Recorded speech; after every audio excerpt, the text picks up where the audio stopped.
जंग लग जाए। नमस्कार, मैं Sanjeev Lodiwal, your biology mentor and you are watching Kiro classes.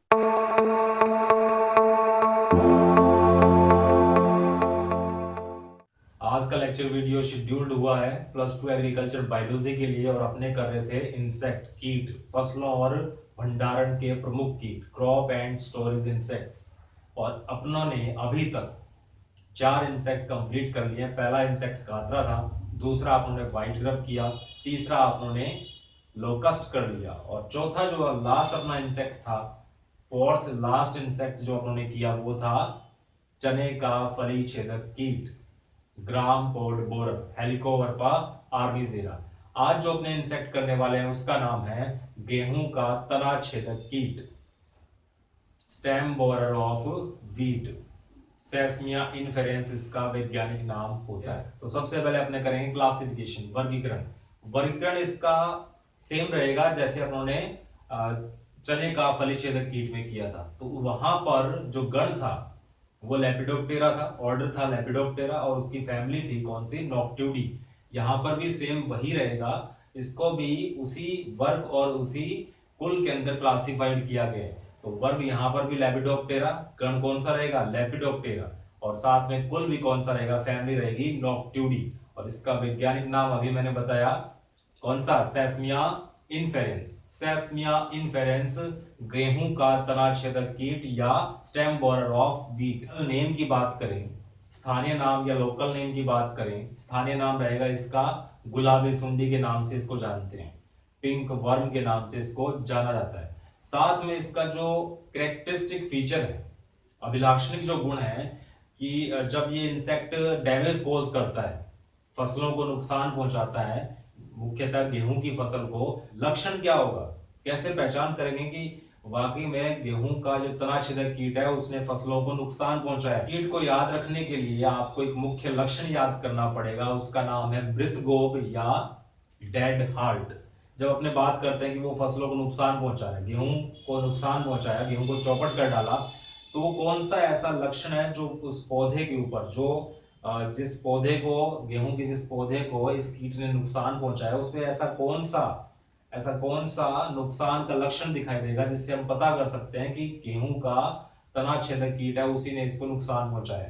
तो यहां पर आपको याद रखना है मृत गोब या डेड हार्ट, ये आपको याद रखना है, मृत गोब या डेड हार्ट। क्या होता है इसके बारे में चर्चा कर लेते। होता क्या है, जब ये इंसेक्ट, ये कीट गेहूं को नुकसान पहुंचाता है तो सबसे पहले इसका जो तना होता है उसके अंदर घुसता है, उसको खोखला कर डालता है, एंटायर जो स्टेम है वो होलो हो जाता है, खोखला हो जाता है, और इसकी जो मुख्य कलिका होती है, जो डेवलपमेंट करती है, पौधे का विकास करती है, मुख्य जो कलिका है, जो मेन बड है, उसको वो सुखा डालता है, तो सूख जाती है या वो मृत हो जाती है, डेड हो जाती है।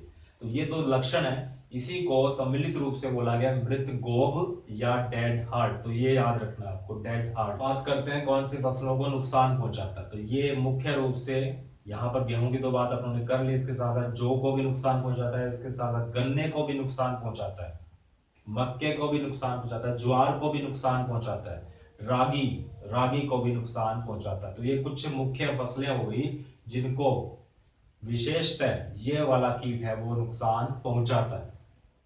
और डेड हार्ट मैंने अभी बताया, ये मुख्य लक्षण है डेड हार्ट, जिससे हम पता कर सकते हैं कि ये वाला इंसेक्ट है, उसी ने नुकसान पहुंचाया अपनी फसल को। अब बात करेंगे अपने पहचानने योग्य लक्षणों की या सिग्निफिकेशंस की, किस प्रकार से पहचान करेंगे कि ये गेहूं का तना छेदक कीट है।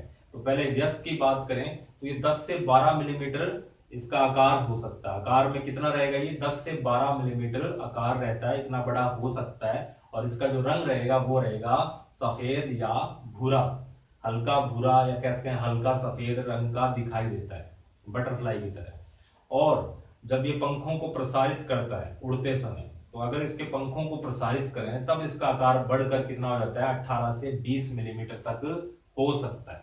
इसके बाद जो अग्रपंख है, जिनको फोरविंग्स बोला जाता है, उन पर उनकी जो बॉर्डर है या एजेस है, उधर अपने को काली स्ट्रिप्स दिखाई देती हैं, ब्लैक स्ट्रिप्स, काली पट्टियां दिखाई देती हैं।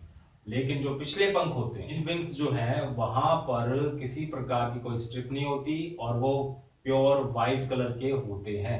पिछले पंख होते हैं वो व्हाइट कलर के होते हैं, आगे वाले पंख होते तो व्हाइटिश हैं या थोड़े से हल्के भूरे रंग के हो सकते हैं, और उनके किनारों पर अपने को काली स्ट्रिप्स दिखाई देती है। इसके लार्वा स्टेज की बात करें तो वयस्क की बात हुई, अडल्ट की बात हुई थी। अगर लार्वा स्टेज या सुंडी जिसको बोलते हैं, लट जिसको बोलते हैं, वो दिखने में काफी शार्प कलर की होती है, बेलनाकार होती है और काफी चिकनी दिखाई देती है, लसलसी चिकनी या काफी स्मूथ दिखाई देती है। और लास्ट में अपने बोलेंगे कि उसका जो मुंह होता है वो ब्लैक कलर का होता है, काले रंग का मुख होता है। तो ये इसके लट प्रावस्था या लार्वा प्रावस्था के कुछ लक्षण हुए।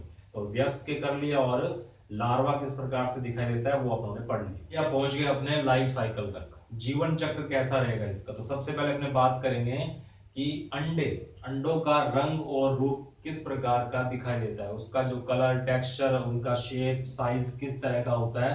तो अपने कहेंगे अंडे हैं वो सफेद रंग के होते हैं और पत्तियों के ऊपर दिए जाते हैं। अंडे कहाँ देते हैं, पत्तियों के ऊपर व्हाइट कलर के अंडे होते हैं। और उसके बाद उनका उष्मायन काल या इंक्यूबेशन पीरियड के अंडों में से लार्वा स्टेज कब बाहर निकलेगी, तो वो टाइम रहता है अपना 7 से 10 दिनों का। और जैसे ही प्रारंभिक अवस्था में बाहर निकलता है लार्वा अंडे से, तो लार्वा निकलते ही, अंडे से बाहर निकलते ही वो क्या काम करेगा, वो जो पत्तियों का, हरी जो पत्तियां होती है उसका जो बाह्य आवरण है, जो इसका शीत होता है, लीफ की जो शीत होती है, बाहर वाला आवरण होता है, उसको वो खाना स्टार्ट कर देता है। First stage of larva. अभी अभी वो अंडे में से बाहर निकला है। और उष्मायन काल कितने दिनों का बताया, 7 से 10 दिनों का। जब लार्वा फर्स्ट स्टेज में होता है या नवजात लार्वा होता है, इन्फेंट लार्वा होता है, वो पत्तियों को या पत्तियों का जो बाहरी आवरण होता है, लीफ शीट को खाता है। जैसे वो थोड़ा सा डेवलप हो जाता है या थर्ड स्टेज में पहुंच जाता है, वो स्टार्ट करता है तने को खाना। तने के अंदर घुसता है, उसको खोखला होलो कर देता है, एंटायर जो उसका स्टेम है वो होलो हो जाएगा। उसके बाद जो मुख्य कलिका है जिससे प्लांट की ग्रोथ होती है, वो उसको भी नुकसान पहुंचाता है और वो मृत हो जाता है। और ये लार्वा अवस्था 20 से 30 दिन तक चल सकती है, या लट प्रावस्था 1 महीने तक जारी रह सकती है, 20 से 30 दिनों तक। लार्वा पूरी तरह से तने को नुकसान पहुंचा देता है या पादप को बिल्कुल मृत कर देता है या मृत गोव अवस्था आ जाती है। उसके बाद वो प्यूपा अवस्था में चला जाता है, कोश अवस्था में चला जाता है। कोश अवस्था उस तने के अंदर ही बनती है। कोश अवस्था में ये कीट है वो तने के अंदर ही पड़ा रहता है जब तक कोश अवस्था चलती है। वो चलेगी 7 से 12 दिन तक। उसके बाद ये कीट है वो शीत निष्क्रियता भी दर्शाता है। सर्दियों के दिनों में शीत निष्क्रिय हो जाता है, अधिक सर्दी पड़ती है तो ये शीत निष्क्रियता या हाइबरनेशन भी दर्शाता है। लेक्चर वीडियो के अंत में अब अपने देखेंगे किस तरह से अपने कंट्रोल कर सकते हैं, हाउ टू कंट्रोल सेस्मिया इन्फेरेंस, अपने इस कीट को किस प्रकार से नियंत्रित कर सकते हैं। तो सबसे पहला काम अपने कर सकते हैं शस्य नियंत्रण या कल्चरल कंट्रोल, जिसमें अपने कुछ परंपरागत तरीके काम में लेते हैं। तो अपने क्या काम करेंगे, मक्के के बाद कभी भी अपने को गेहूं नहीं बोना है कि गेहूं के साथ साथ मक्के जो ज्वार को भी नुकसान पहुंचाता है। तो मक्के के बाद अपने को क्या नहीं बोना है, गेहूं नहीं बोना है, क्योंकि इनका सर्कुलेशन चलता रहता है। जब इनको मक्का नहीं मिलेगा तो गेहूं पे जा सकता है, गेहूं नहीं मिलेगा तो मक्के को भी नुकसान पहुंचा सकते हैं। तो अपने इनका जो लाइफ साइकिल है उसको इंटरप्ट करना है, बाधित करना है। तो अपने क्या काम करेंगे, मक्के के बाद गेहूं को नहीं बोएंगे। दूसरा काम ये करेंगे, जितने मृत गोप वाले पादप है, डेड हार्ड हो चुके हैं, मृत हो चुके हैं, जिनमें नुकसान पहुंचाया जा चुका है इस इंसेक्ट के द्वारा, तो वो पादप अपने उखाड़ कर फेंक देंगे, जिससे ये नुकसान है वो अगले पादपों तक ना पहुंचे। और क्या किया जा सकता है, और अपने करेंगे केमिकल कंट्रोल। केमिकल कंट्रोल में कुछ अपने इंसेक्टिसाइड काम में लेंगे, जिसमें पहला है अपने पास क्लोरपाइरिफॉस। क्लोरपाइरिफॉस 20 EC ये कंसंट्रेशन होती है, वो अपने मैंने बताया था पहले भी, अपने नेक्स्ट चैप्टर में जब भी अपने पेस्ट कंट्रोल करेंगे वहां पढ़ लेंगे। 20 EC या फिर ये तो हो गया क्लोरपाइरिफॉस वाला। क्लोरपाइरिफॉस की कंसंट्रेशन अपने 20 EC लेंगे, या फिर इसके बजाय अपने काम में ले सकते हैं कौन सा, क्विनेलफॉस। तो क्विनेलफॉस यहाँ पर भी काम में लेंगे, वो होगा अपना 25 EC। उसकी कंसंट्रेशन, उसकी सांद्रता रहेगी 25 EC की। और इन दोनों को अपने पानी के साथ मिलाकर काम में ले सकते हैं, चाहे तो क्लोरपाइरिफॉस ले लो या उसके बजाय इसका ऑल्टरनेटिव क्या हो जाएगा अपने पास, क्विनेलफॉस। इन दोनों में से कोई एक लेंगे और इसको पानी के साथ घोलकर इसका सॉल्यूशन बनाएंगे वो रहेगा, उसकी सांद्रता रहेगी 0.05%। 0.05% का एक सॉल्यूशन तैयार कर लेंगे और उससे छिड़काव करेंगे, स्प्रे कर देंगे प्लांट्स के ऊपर। इस तरह से अपने केमिकल कंट्रोल कर सकते हैं इस कीट का।